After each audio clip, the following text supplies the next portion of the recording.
नमस्कार दर्शकों, कार्यक्रम कानूनी सलाह में आपका फिर स्वागत है। आज हम बात कर रहे हैं बीमा लोकपाल एवं उपभोक्ताओं पर। बातचीत के लिए हमारे साथ हैं बीमा लोकपाल मध्य प्रदेश एवं छत्तीसगढ़ श्री RM सिंह जी। सर, कार्यक्रम कानूनी सलाह में आपका बहुत बहुत स्वागत है। नमस्कार। दर्शकों, जैसा कि हमारा आज का विषय है बीमा लोकपाल एवं उपभोक्ता, तो हम आपको बता दें कि आज हम खास तौर से बात करेंगे कि बीमा लोकपाल में जो केस दायर किए जाते हैं वो किस तरह के केसेस होते हैं और क्या प्रक्रिया होती है तथा कितने समय में केस आपको लगाना चाहिए और क्या क्षतिपूर्ति या किस तरह का जो कंपनसेशन है वो दिलाया जाता है। कार्यक्रम शुरू करने से पहले हम आपको बता दें कि हमारा ये कार्यक्रम लाइव फोन इन कार्यक्रम है और इसके माध्यम से आप सीधे हमसे जुड़कर सवाल कर सकते हैं। हमारा टोल फ्री नंबर है 1800-233-0040। दूसरा नंबर है 0755-266-0049। टेलीफोन नंबर आप स्क्रीन पे भी देख सकते हैं 1800-233-0040, 0755-266-0049।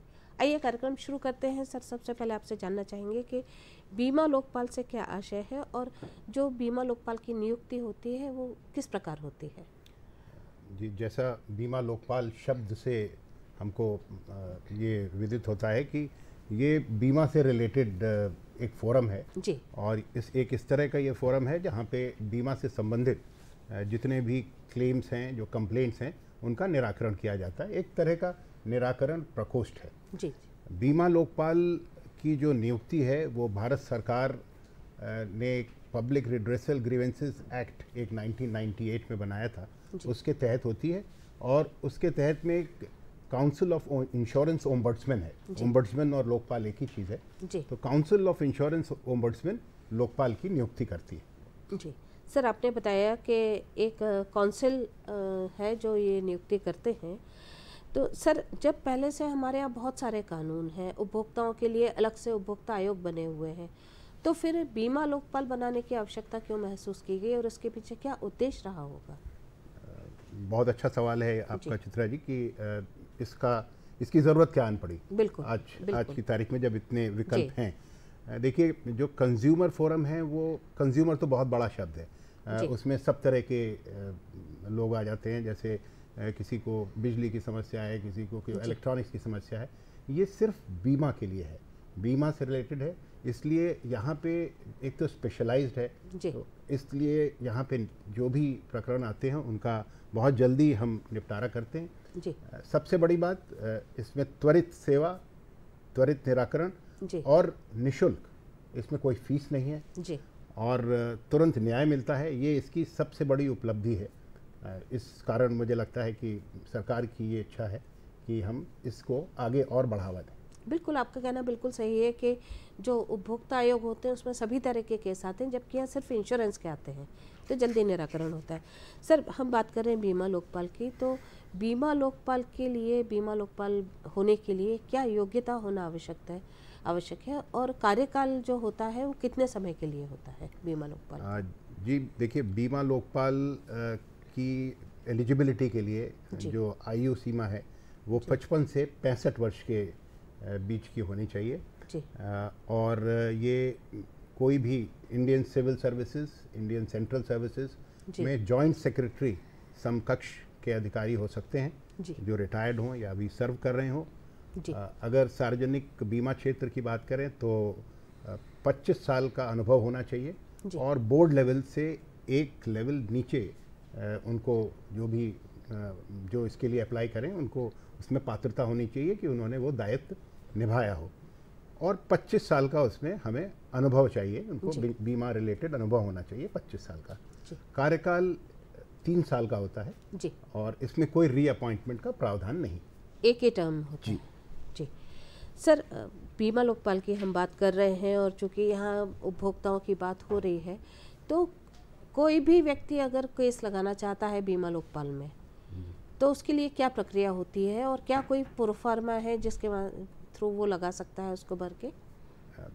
देखिए, जैसा मैंने आपको शुरू में ही बताया कि ये त्वरित न्याय की प्रक्रिया है और कम से कम जिसको कहते हैं नो फ्रिल्स, तो उसी को दिमाग में रखते हुए इस तरह की यहाँ प्रक्रिया बनाई गई है कि सिर्फ एक सादे पेपर पे एक कंप्लेंट यहाँ पे दी जा सकती है शिकायतकर्ता द्वारा और जो उसने शिकायत करी होगी इंश्योरेंस कंपनी को अपने क्लेम के से संबंधित, उसकी एक कॉपी चाहिए होती है।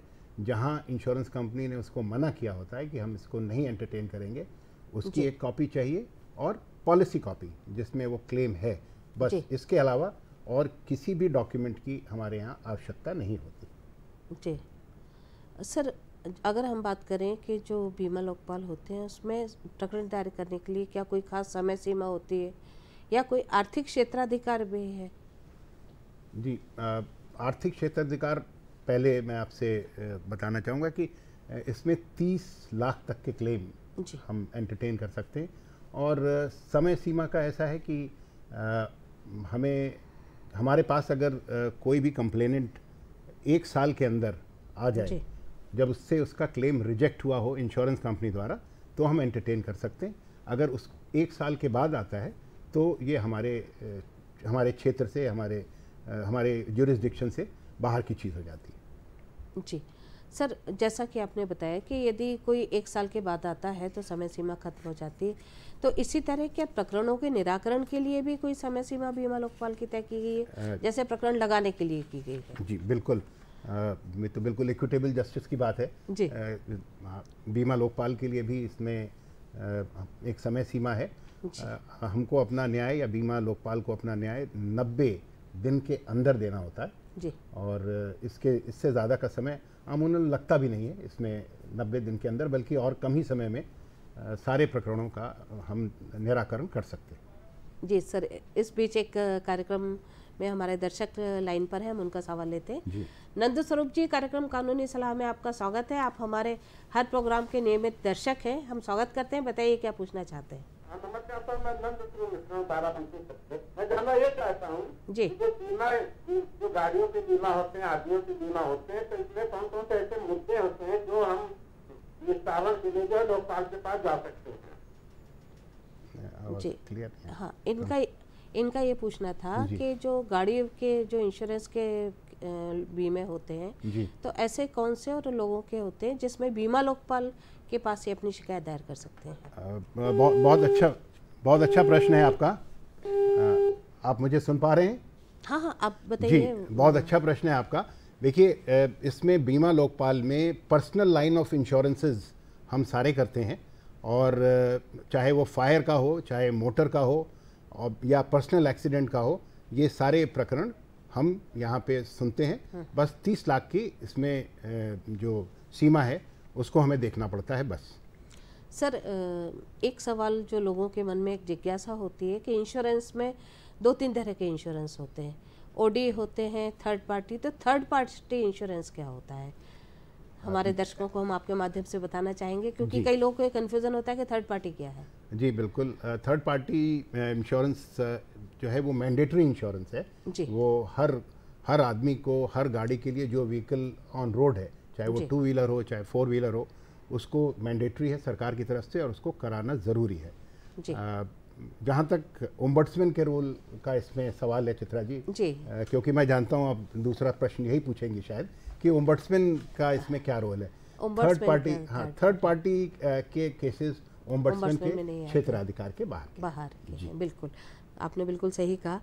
सर, ओम्बड्समैन द्वारा जो आदेश पारित किए जाते हैं, यदि कोई व्यक्ति उसका पालन नहीं करता है, तो ऐसी स्थिति में जो उपभोक्ता है या जिसके पक्ष में आदेश हुआ है, उसके पास क्या रेमेडी है, वो उसका पालन कैसे कराए? देखिए, नॉर्मली तो चित्रा जी 30 दिन में, ये लिखित में है कि 30 दिन में इंश्योरेंस कंपनी को जो अवार्ड ओम्बड्समैन करते हैं उसका पालन करना ही चाहिए, और ये होता भी है। 99.9% केसेस में ये अवार्ड्स ऑनर होते हैं। अगर किसी लॉ पॉइंट पे इंश्योरेंस कंपनी कहीं अपील पे जाना चाहती भी है, तो उसको 60 दिन के अंदर जाना पड़ता है, वरना वो उस विकल्प को नहीं ट्राई कर सकते। जी सर, यदि कोई व्यक्ति असंतुष्ट है किसी आदेश से, कोई भी व्यक्ति, चाहे वो कंपनी हो या फिर उपभोक्ता हो, तो उसके विरुद्ध क्या वो अपील कर सकते हैं? और कोई भी उपभोक्ता बीमा लोकपाल और उपभोक्ता आयोग में एक साथ प्रकरण दायर कर सकते? बहुत ही अच्छा सवाल है चित्रा जी। मैं दर्शकों को आपके माध्यम से बताना चाहूँगा कि अपील ज़रूर कर सकते हैं। अगर शिकायतकर्ता ओम्बड्समैन के अवार्ड से अगर संतुष्ट नहीं है तो कंज्यूमर फोरम या कोई भी और कोर्ट्स में वो जा सकते हैं और उसमें इसमें किसी तरह की कोई रोक नहीं है। किंतु अगर उनका कोई केस कंज्यूमर फोरम में ऑलरेडी चल रहा हो तो वो हमारे ओम्बड्समैन ऑफिस में नहीं आ सकते। जी सर, इस बीच एक कॉलर हैं झांसी से, हम उनका सवाल लेते हैं। महेश जी, कार्यक्रम कानूनी सलाह में आपका स्वागत है, बताइए क्या पूछना चाहते हैं। मैडम ये जी थोड़ा स्पष्ट करें, आपकी आवाज़ सुनाई नहीं दे रही। मैडम मैंने एक दो पॉलिसी बहुत कुछ वक्त पहले मैंने क्या ली थी? कौन सी पॉलिसी ली आपने? तो वही और मैं उसमें दो या तीन किस्त जमा कर चुका था जी। तो उस पर क्या कितने में अभी चालू करवा सकता हूँ? नहीं, समस्या क्या है आपकी? मैंने पॉलिसी ली थी बीमा की, हाँ, बहुत वक्त पहले, अब मैं कभी हो चुके उसी तरह मेरी पॉलिसी खो गई हो गई। अब मैं इसको फिर से चालू कराना चाहता हूँ तो क्या हो जाएगी? क्या इन्होंने कोई 2-3 पॉलिसियाँ ली हैं, शायद हो सकता है लाइफ इंश्योरेंस से लियो। जी, लाइफ से रिलेटेड होंगी मुझे भी लगता है। और वो एजेंट उनका फ़ोन नहीं उठा रहा है, ऐसा उनका शायद कहना था जी। तो वो क्या कार्रवाई कर सकते हैं और कहाँ कर सकते हैं, ये जानना चाहते हैं। देखिए, स्पष्ट तो बहुत नहीं है सवाल, पर जितना समझ में आया है जी। तो देखिए, मेरे ख्याल में जो आप बात कर रहे हैं वो लाइफ इंश्योरेंस पॉलिसीज़ की बात कर रहे हैं। और लाइफ इंश्योरेंस में अगर आप डिफरेंट तरह की पॉलिसीज़ हैं, हो सकता है आपकी पॉलिसी इंश्योरेंस कंपनी ने बंद कर दी हो अब तक, किंतु अगर बहुत समय नहीं हुआ है और उसको आप रिवाइव कराना चाहते हैं तो इंश्योरेंस कंपनी के पास कोई ना कोई रिवाइवल प्लान ज़रूर होता है। आप अपनी इंश्योरेंस कंपनी से संपर्क करें और वो आपको उसमें रिवाइवल प्लान बताएंगे कि किस तरह से वो पॉलिसी रिवाइव हो सकती है। महेश कुमार जी, हमें उम्मीद है कि आपको आपके सवाल का जवाब मिल गया होगा। सर, हम बात कर रहे थे कॉलर से बात करने से पहले कि जो कंज्यूमर है, यदि वो चाहे कि दोनों जगह कंप्लेंट लगा दे, कंज्यूमर फोरम में भी और ओम्बड्समैन में भी, तो क्या वो लगा सकता है? नहीं, ऐसा उसके लिए बिल्कुल पॉसिबल नहीं है। वो या तो हमारे पास ही कंप्लेंट लगाएगा या कंज्यूमर फोरम में ही जाएंगे। और अगर कंज्यूमर फोरम में ऑलरेडी लगी हुई है तो हम अपने यहाँ उसको एंटरटेन ही नहीं कर पाते, उसमें असमर्थ होते हैं। जी सर, आपने बताया कि जो बीमा लोकपाल हैं उनके यहाँ जो कार्रवाई होती है वो एक तरह से क्वासी जुडिशियल कार्रवाई होती है।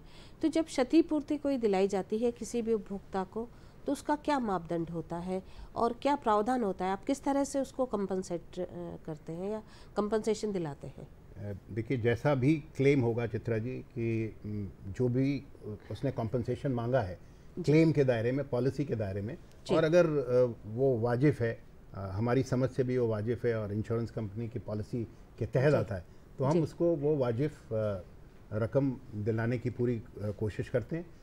किसी वजह से अगर क्लेम्स में कोई परेशानी हुई हो या कोई समय उसमें ज़्यादा लग रहा हो और उसके बाद उसका निराकरण हुआ है, तो ये प्रावधान है कि हम उसमें 2% की penalty over and above bank interest rate उसको दिला सकते हैं, जहाँ पे प्रकरण में बहुत ज़्यादा देरी हुई हो। जी सर, आजकल हम देखते हैं कोविड के बाद से ई फाइलिंग और ऑनलाइन कंप्लेंट का चलन बढ़ गया है और इससे उपभोक्ताओं को भी आसानी होती है, पक्षकारों को भी आसानी होती है। हम बात करें ओम्बड्समैन की, तो क्या यहाँ पर भी कोई ई फाइलिंग सुविधा और ऑनलाइन हेयरिंग जैसी सुविधा दी गई है? जी बिल्कुल, आपके दो सवाल हैं जी। एक तो ई फाइलिंग है और ऑनलाइन हेयरिंग तो है। ई फाइलिंग के लिए तो मैं ये बताना चाहूँगा, मुझे बड़ा हर्ष है ये कहते हुए कि अब घर बैठे एक ई फाइलिंग का विकल्प मौजूद है कंप्लेनेंट के पास। और लगातार जो बीमा लोकपाल के स्थापना के पीछे जो एक स्पिरिट है, उसके तहत इसको क्योंकि सरल बनाना है, इसलिए हमारी एक साइट है जहाँ पे वो जा कर के अपना सिर्फ कंप्लेंट वही 4 कागज़ों के साथ हमारे पास दर्ज को आप देख सकते हैं स्क्रीन पे नीचे स्क्रॉल में जो साइट है वो चल रही है और वो लाइन वो दी जा रही है कि किस साइट पे जाकर आप कंप्लेंट फाइल कर सकते हैं बीमा लोकपाल में।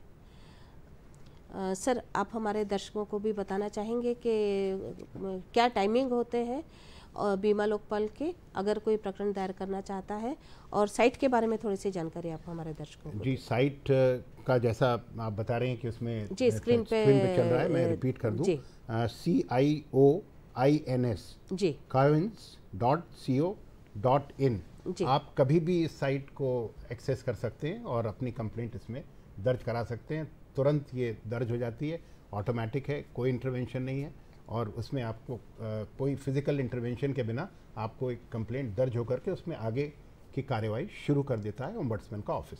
सर, ऑनलाइन हेयरिंग की अगर हम बात करें तो ऑनलाइन हेयरिंग के लिए जो पक्षकार हैं उनको किस तरह से सूचित किया जा सकता है और वो कैसे जुड़ सकते हैं ओम्बड्समैन से? आपने बताया कि ऑनलाइन हेयरिंग की सुविधा शुरू की गई है। जी जी बिल्कुल। देखिए, हम सभी जानते हैं कि कोविड के समय में जी बहुत ही कष्ट सबको हुआ, सारे परिवारों को कष्ट हुआ, जी और उस कारण भारत सरकार के ये निर्देश थे कि हम इस प्रक्रिया को, ऑनलाइन प्रक्रिया को आगे बढ़ाएं, और उसके तहत अब हम सारी कंप्लेंट्स, आपको मुझे बताते हुए बड़ी खुशी हो रही है कि करीबन 99% कंप्लेंट्स आज की तारीख में सब ऑनलाइन ही हम सुनते हैं। उसमें लोगों का बहुत बहुमूल्य समय बचता है, आने जाने की जो असुविधा होती है वो भी बचती है, और आने जाने में जो एक्सपेंसेस होते हैं वो भी कंप्लेनेंट को नहीं खर्च करने पड़ते, अपने डोर स्टेप पे उसको इस तरह का एक बहुत सुलभ तरीके से न्याय मिलता है। बिल्कुल सर, हमारे दर्शकों के लिए हम जानना चाहेंगे कि जो ओम्बड्समैन है उनके द्वारा क्या नियमित सुनवाई की जाती है या कोई दिन विशेष नियत किया गया है शिकायत सुनने के लिए? देखिए, क्योंकि एक हमारे पास एक गोल है कि हमें 90 दिन में निपटाना है कोई भी प्रकरण को, तो हमारी पूरी कोशिश होती है कि हम ज़्यादा से ज़्यादा केसेस हर दिन सुन सकें और उनको निष्पादित भी कर सकें उसी तरह से। तो इसलिए ऐसा कुछ भी नहीं है कि हम कोई दिन अवकाश, तो सिर्फ सैटरडे संडे का जो अवकाश होता है वो होता है, बाकी 10 बजे से लेकर के 5:30 बजे तक कोई भी समय नियत करके हम ऑनलाइन हियरिंग पे केसेस सुन सकते हैं। जी दर्शकों, जैसा कि हमारे एक्सपर्ट ने बताया कि यदि आप नहीं जा पा रहे हैं बीमा लोकपाल के ऑफिस में, वहाँ फिजिकली प्रेजेंट नहीं हो पा रहे हैं, तो आप बीमा लोकपाल से ऑनलाइन जुड़ सकते हैं और आप जहां बैठे हैं वहां से आप अपने प्रकरण में पैरवी कर सकते हैं, और आप फाइलिंग के लिए भी आपको जाने की ज़रूरत नहीं है। आप ई फाइलिंग के माध्यम से आप जहां भी रहते हैं वहां से अपनी शिकायत दर्ज करा सकते हैं। सर, इंश्योरेंस में एक शब्द आता है ब्रोकर। ज़्यादातर कंपनियां ब्रोकर के थ्रू भी इंश्योरेंस कराती हैं और काफ़ी सारे ब्रोकर्स हैं जो इंश्योरेंस करते हैं। ऐसे में यदि ब्रोकर के पार्ट में कोई फॉल्ट है और वो गलत पॉलिसी देता है या वो किसी भी उपभोक्ता को कहीं चीट करता है, ऐसी स्थिति में जिम्मेदारी किसकी बनती है? कंपनी की बनती है या ब्रोकर की बनती है? देखिए, पहले तो जब पब्लिक रिड्रेसल ग्रीवेंसेस एक्ट बना था 1998 में जी, तब तो इस तरह का कोई प्रावधान नहीं था कि ब्रोकर भी इसके एम्बिट में लाया जाए, लेकिन 2017 में अमेंडमेंट आए हैं जी, और अब ब्रोकर भी उतना ही लायबल है किसी कंप्लेंट के लिए जितना कि इंश्योरेंस कंपनी। अब ये शिकायतकर्ता पे है कि वो किसको पार्टी बनाना चाहता है। अगर ब्रोकर को पार्टी बनाना चाहता है तो ब्रोकर के खिलाफ भी कंप्लेंट दायर की जा सकती है, एंटरटेनेबल है। अगर शिकायतकर्ता को ये स्पष्ट नहीं है कि ब्रोकर की गलती या कंपनी की, तो क्या वो दोनों को पक्षकार बना सकता है? बिल्कुल, दोनों को पक्षकार बना सकता है। उस केस में ये दायित्व हमारा होगा कि हम किस तरह से देखें कि इसमें एक्चुअल फॉल्ट किसकी है। जी सर, अभी सुप्रीम कोर्ट की गाइडलाइंस हैं कि मध्यस्थता के माध्यम से प्रकरणों का निराकरण किया जाए, तो क्या ये मध्यस्थता वाला जो सुप्रीम कोर्ट की गाइडलाइन है, इनका पालन बीमा लोकपाल द्वारा भी किया जा रहा है? और यदि किया जा रहा है तो किस तरह से मीडिएशन किया जाता है? देखिए, ये तो फोरम ही बेसिकली मध्यस्थता का ही फोरम है, क्योंकि आप देखें नो फ्रिल्स फोरम है, तो हमारी कोशिश तो यही रहती है कि पहले हम मध्यस्थता ही करें दोनों पक्षों में, किंतु किसी कारणवश अगर बीमा कंपनी आगे नहीं आती है, कभी शिकायतकर्ता भी नहीं मानते हैं, तब जाकर के अवार्ड की नौबत आती है, वरना ज़्यादातर केसेस मध्यस्थता से ही निपटान किए जाते हैं।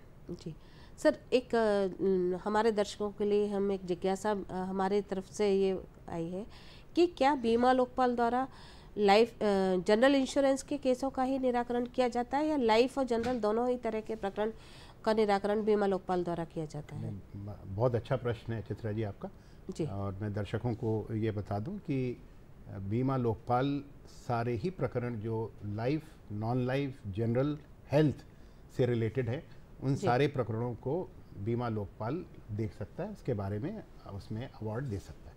जी सर, हम बात कर रहे हैं बीमा लोकपाल की, और चूँकि आप वहाँ पर पदस्थ हैं और काफ़ी समय से प्रकरणों को देख रहे हैं, हम बात करें अवेयरनेस की, तो बीमा लोकपाल को लेकर लोगों में कितनी अवेयरनेस है और एक वर्ष में लगभग कितने प्रकरण दायर होते हैं बीमा लोकपाल में?